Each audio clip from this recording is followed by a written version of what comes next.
اللعين الرجيم بسم الله الرحمن الرحيم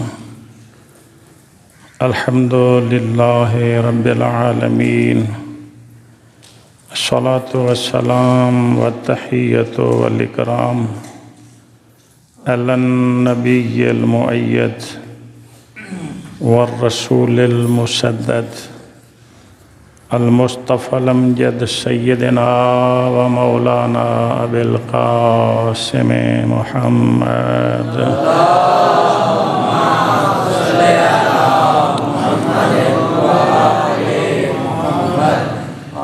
برادران اسلام و صاحبان ایمان، کرنے والوں سے نہیں، ان گناہ گاروں سے اللہ مخاطب ہے۔ یا ایھا الذین اسرفوا علی انفسہم، ڈائریکٹ اللہ مخاطب ہے بغیر کسی واسطے کے۔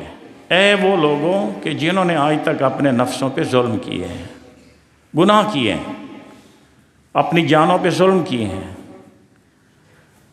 زندگی نافرمانی میں گزاری ہے، بدکاریوں میں گزاری ہے۔ لا تقنطوا من رحمت اللہ، میں اللہ ہوں نا موجود، تو تم ہو گناہ گار میں جانتا ہوں، مگر تم بھی میری رحمت سے مایوس۔ ان اللہ یغفر الذنوب جمیعا، میں سارے گناہ تمہارے معاف کر دوں گا۔ جمیعا، ایک بھی باقی نہیں رہنے دوں گا۔ ان اللہ یغفر الذنوب جمیعا، سارے۔ تو یہ کتنی امید افزا بات ہے، کتنی روشن کرن ہے، کتنی امید کی کرن ہے کہ گناہ گاروں سے اللہ کہہ رہا ہے مایوس نہ ہو جاؤ، آ جاؤ۔ تو مایوس نہ ہو جانے سے مراد کیا ہے؟ یعنی اور گناہ کرتے چلے جاؤ۔ یعنی جس طرح پہلے تمہاری زندگی منکرات، برائیوں، فحاشی، بدکاری، زنا، شراب، سود، اس میں گزری، جاری رکھو؟ نہیں، اسے ختم کرو نا،